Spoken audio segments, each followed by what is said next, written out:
Flip him at hair. Ah!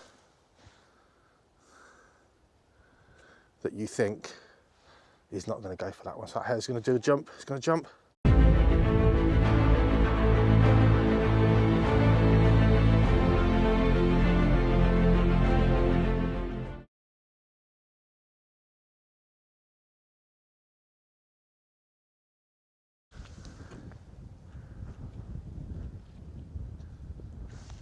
There's 2 hot lumps out here. They look a bit small for hares. Can you see things as small as pipits with yours? Yeah, on the lamp I'm constantly stalking into field voles and stuff. Oh my god. Because you haven't got like depth perception very easily. No. Tell me where you think it is. So see where the big gully is down there? Yeah. Follow the hill up left and come in about 10 yards. This hill before it goes down. Oh no, this might be them 2 birds there. There we go, that'll prove a point, wouldn't it? Yeah, it was empty. There you go then. That is quite powerful, isn't it? Yeah. They look small, but sometimes you can only see the hare's head in a form. So can you see it? Yeah. With yours, can you see that it's like a hare's head with an eye, or can you just see like a blur? No, I can just see a white blob.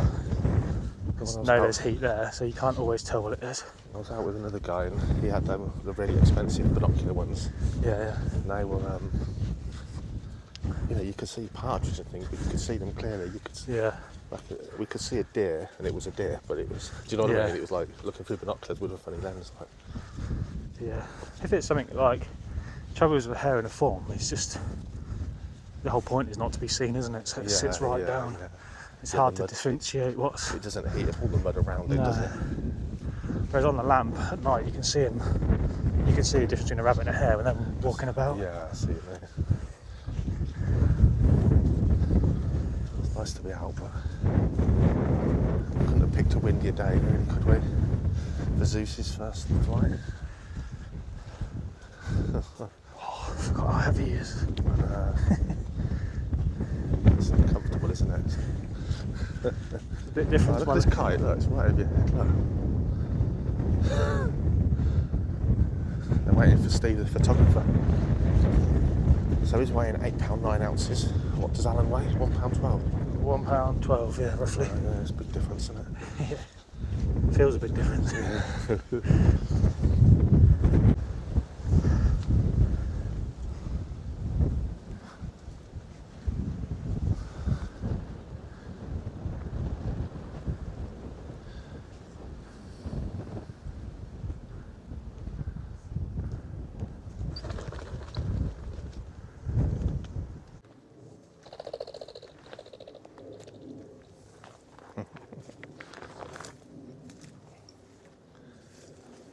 Goshawk. Yeah, Goshawk Haven here, look at that.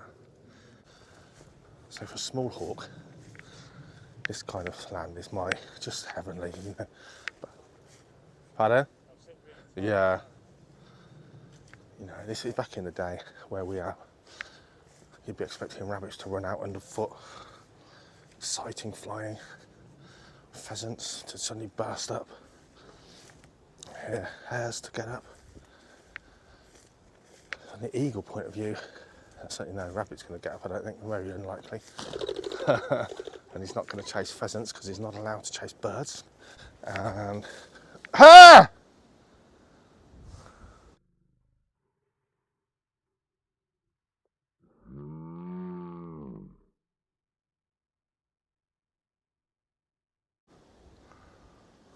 Zeus is away, but of course, I've got a hare staying out of cover. Oh, you heard that hare go through. That hare ran through. You heard that hare. Hey! So first slip of the day. That bird meant business. Willie recalled. Hasn't flown to Tommy at all this year. He's going to land it, so we might... Hey!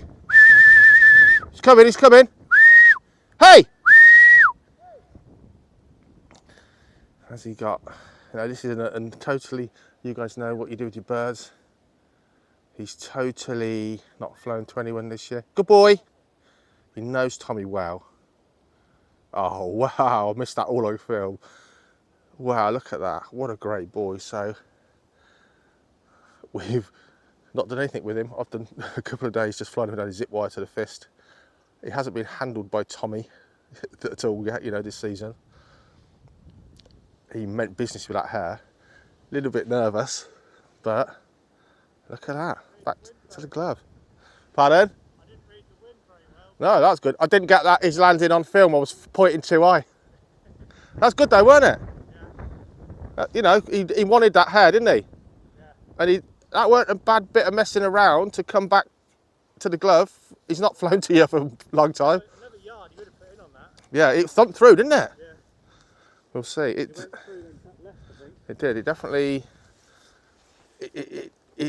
It definitely ploughed through. I thought he might get it the other side because I heard that hair and really think, sugar, I'm out of here, like, and it pushed its way through. Another yard. He was about to put in and just pulled it up last minute. But he wanted it. I mean, that was, say, not picked up and done any training.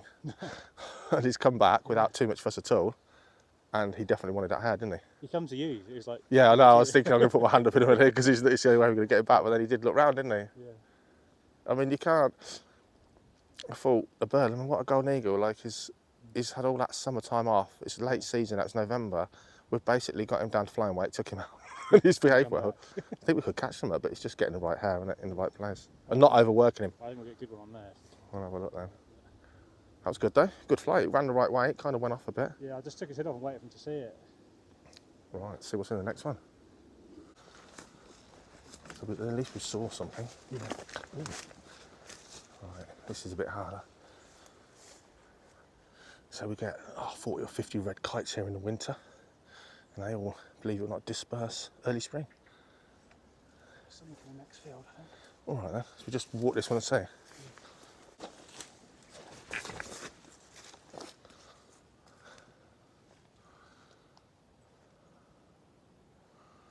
It's good for a head, isn't it? That's excellent. Oh, there's one, look. No point, he ain't going to get that in after it. Go up to that bit and I'll walk low below you. That hair wasn't messing around, it's just up there now, look. There it goes. So, if you speak, even in hushed tones, and you've got the wind behind you, they don't have big ears for nothing. And when you approach a field, and you appear, and you just blatantly stand in a gap, which is so easy done, you stand in a gap, and you look out across the next field, you're just silhouetting yourself. Those hares are looking 360 all the time. They see something coming. No different if you're playing cops and robbers for real. You don't suddenly stand in the doorway looking, you're going to get shot. So a bit of cover, endless wheat field, a bit of low cover. So the hares can really get through this, but they can certainly hide their form. So it looks like a good place to go for sure. And what you have to bear in mind is, this is a reasonably steep bit of hill. If we're here, as we were, and a hare's bubbling up the hill, this eagle's 13 years old. His nose, he's a mature bird, and just like a wild mature bird, he knows what's sensible and what isn't. Flip him at a hare. Ah! That you think he's not going to go for that one. So that hare's going to do a jump. He's going to jump. First hare of the season. Run, Tommy! Flip him at a hare. Ah! That you think he's not going to go for that one. So that hare's going to do a jump. He's going to jump. First hare of the season. Run, Tommy! Normally when a hare stops and sits up, a big hare like that, it's a wily hare. And that big hare, this is what it does. It thinks, right, incoming, I'm going to jump that sucker. And it'll make that eagle look so stupid. I don't know if you saw, we'll try and get a bit of slow-mo, but basically, Zeus just snagged that with a foot, game over. Pardon? Sorry. The things you do for footage, content. It's got to be hard, but... Okay, that's all right. Just let him see the hair. He'll let go. You're right, Rick. He'll let go in a minute. He's only got me gently. Like a Harry sort of move off, like it's mine. It's a bit fired up there, it's first one. And fired up because neither of them used that much energy, did they?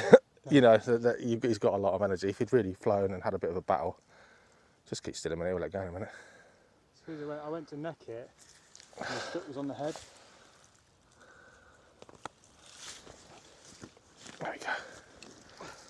You right? Yeah, literally just like that. Look, he's being stupid, look. I think it's because it's his first thing he's caught for sort of several months, isn't it? And he's like, oh. I'll let you go in and open it. Hey, no, I'm not doing that. I've only got a knife though. All right. So let's open his chest up. You want me to do it just for safety reasons, or you feel confident? All right then. Oh, he's a bit shitty, isn't he? Chuck us, you feel, chuck us a glove. It's my bird, I won't mind. No. So, got his foot on right where you don't want him to. So what we do try and get out is some of the juicy bits. No, you can't eat, you've got fur everywhere. You absolute disgusting pig. What's disgusting to us? Liver, heart, well it is to me. Liver and onions as a kid, yes, but it's often the most vitamin, mineral laden bits. They're like the tasty bits. So if we were going to fly, and we don't really with Zeus, very, very rarely, we'd feed him those vital organs, the heart and the liver and the lungs. Really worth him catching that hare. Then we'd fly on because he's still got plenty of room in his tummy. But he's had the best bits, if you like. But it's first time out. We're going to let him have a good crop because he doesn't need to go out in the next couple of days anyway. For the hare, gutting, it kills me more and more as I've got older, killing anything. But for the eagle, I said first flight, second flight of the season. We've done no retraining, no fitness exercises. We've just literally picked him up, took him out, and he's flown with Tommy, who's he's done less work than I have with him. I've at least seen him every day. So we'll let him feed, and then we'll let Tommy trade him off. There you go, so that's that. Absolutely full of blood, vitamins, iron, minerals. And if it's a rabbit, far more nutritious than the meat.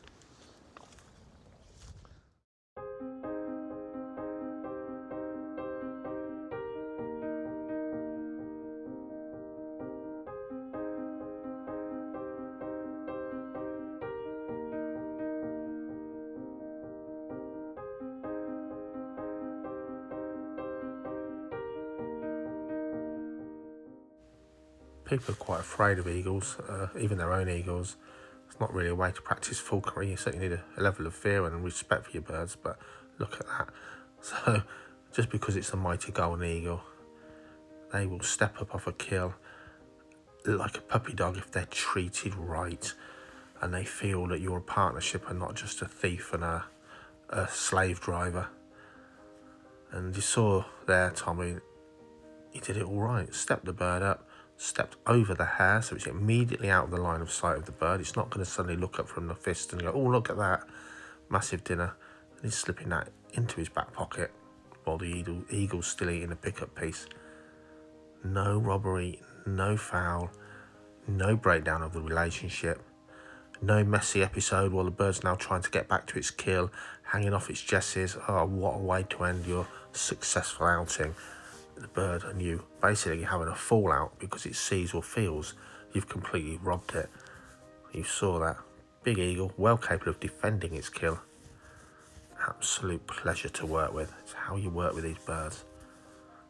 So he's going to finish off that feed on the glove, and then we can pop the hood on, go about our business. He's not going to see anything. We could, maybe if we haven't bagged the hare, we could bag it then once the hood's on.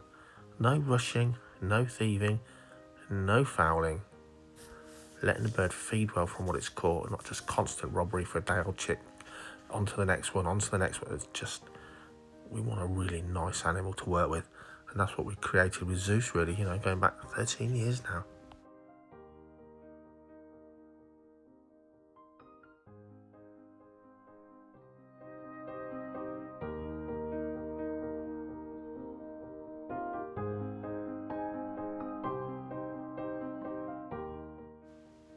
So the bird's hooded, set him down, we can change his kit, put his muse kit back on if we want to, and so on and so forth. Yes, that's what you call a large crop of hot meat. But great way to start the season. Well done, Tommy. Well done, Zeus. We just need to get him back now and clean up his feet. Don't want to put that bird away with muddy wings and muddy feet and fur all caked on there. We'll take that back, give him a little clean up.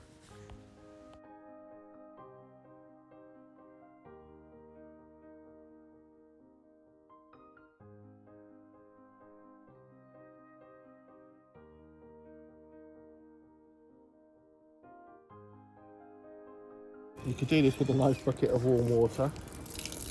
Sitting down. This glove's absolutely soaking in caked. You could do it with a nice little toothbrush. But what we're trying to get off is, not on Tommy's jumper, That's all right. is all the caked on, only my mouth.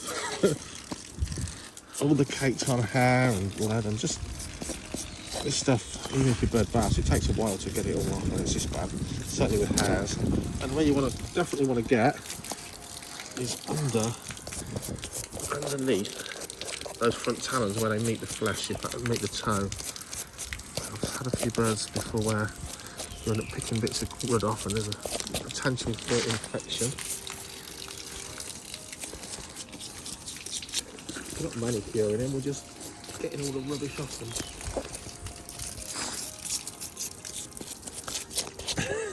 He's putting down your arm now. Put your arm down. That's all right. That's my arm. Too late. And again, you want to pick your bird's feet up. Have a look under for any damage, whatever bird it is. Put your arm down, Tommy. We're just going to close it off.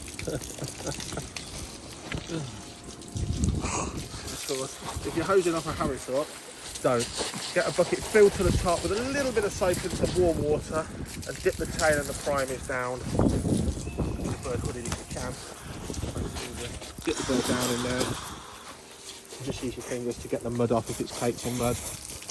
And then, of course, make sure that bird's bone dry before you leave it out in the cold. Hair dryer with that. Golden eagle is going straight out and we'll be just fine with wet wingtips. Look at that crop.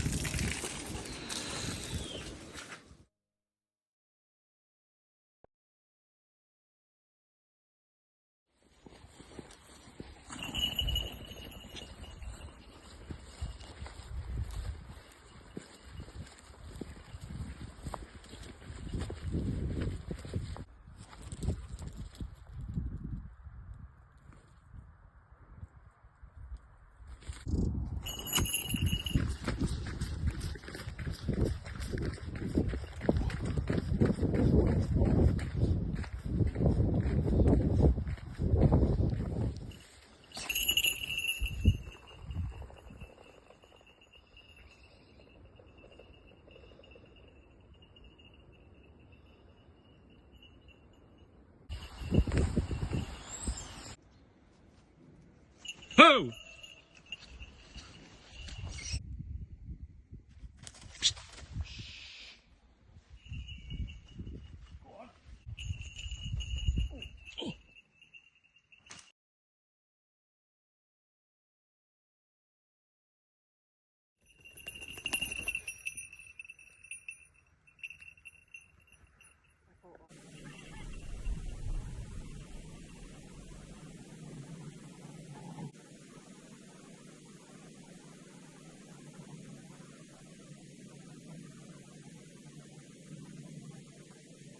Who? Oh, go down the hole.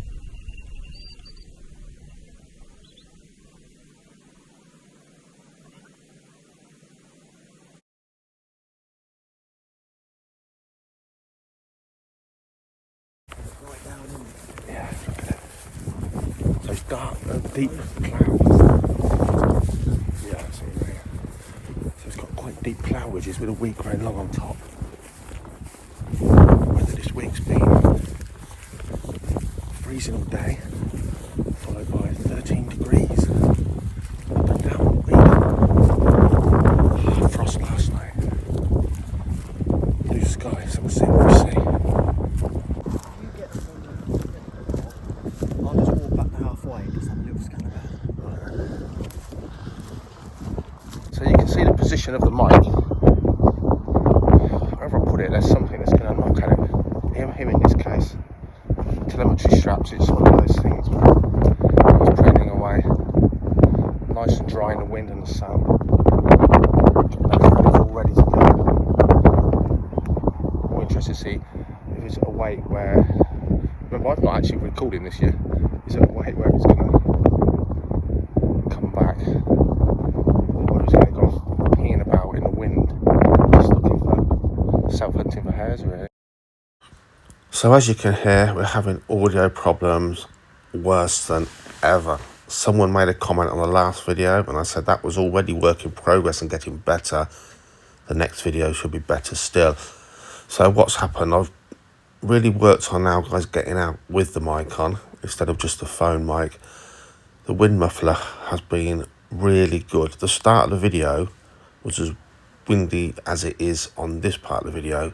Now you could hear the wind noise, but you could also hear that it was much more subdued, and you could hear Tommy and I speaking really clearly because I've actually bought 2 of these mics now. They're a Hohem mic, they're quality, and they really do work well, but they have some foibles which I'll tell you about in a second. But what has happened here, I think, well I know, Kyle's wind muffler got knocked off, which I didn't notice because he wasn't near me at the time, and that meant when I was talking we were hearing the wind noise coming from his mic at full volume, which just sort of overlaid everything. So if you like, I was almost amplifying the wind noise. Worse still, in this occasion, I haven't set the gain on them. I need to research that. And because Kyle went out of range, eventually his one then cut out. It wasn't working. It lost its link. So the whole point of us being able to talk clearly on the mic as we're going along failed again. It failed earlier in the video because I didn't charge them both up enough and Tommy's actually went flat. But this time we lost connection. So the whole thing was a disaster. But even then, the wind noise was really excessive. It was windy. We were right out in the open, but we still couldn't combat that amount of wind on the microphone. Now there's another problem with the Hohem mics. They come with a magnet backing, so a shirt or a t-shirt, you can put a magnet up inside, you know, and go through the shirt and attach it by a magnet. And it's fine on a t-shirt, you'll never pull it off, but on hunting clothes, they're just that bit thicker, it's no good. And they come with a crocodile clip kind of fitment built into them. And again, it's fine on the pocket of your shirt or your lapel, but it's just not bitingly strong. And not only are you having to keep an eye on them so you don't knock them off, you find you're putting them on places that they grip better rather than nearer to your mouth, or you know, you think about them gripping more than you are aware they'll sound better. And even then I lost mine and managed to find it in my steps, which was incredibly lucky. I think about 70 quid each, so they're not the kind of thing you want to lose. So we have still got massive sound issues and I'm not sure how to get around it. I'm going to try and find maybe like a really good clip that I can clip them onto, but they really are a good product that I'm still really struggling with. So this is all work in progress, but bear with us.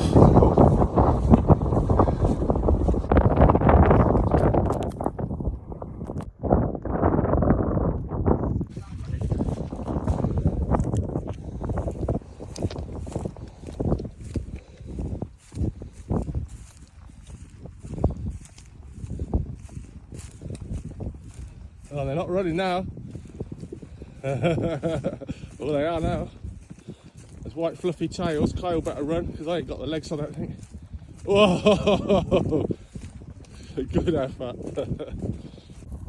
Ha!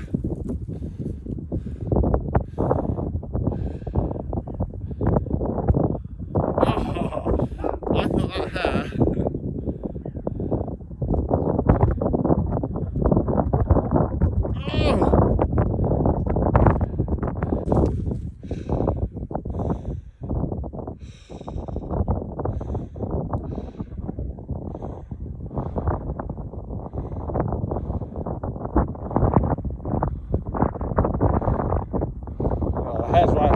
The hare's double back. That's a wasted slip. Oh, that's hard going. Bless him, burnt off. dodged and then burnt off up the hill. Nice and rough like this. When you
I was just going to push through this just see if anything comes out in the right sort of place.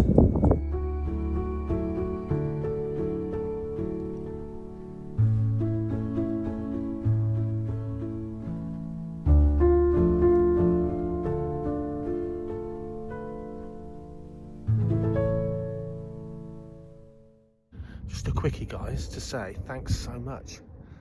Thanks for popping on the page, and those that have subscribed on the tier levels, thank you so much.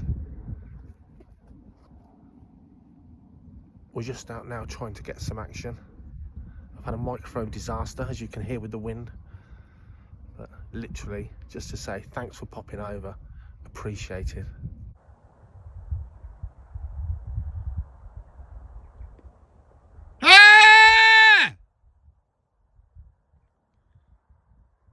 Guy was just thrown his eagle off with great gusto, as the hare's got a 1,000,000-yard head start. It was nowhere near where he thought, and the eagle's like, not a chance, matey.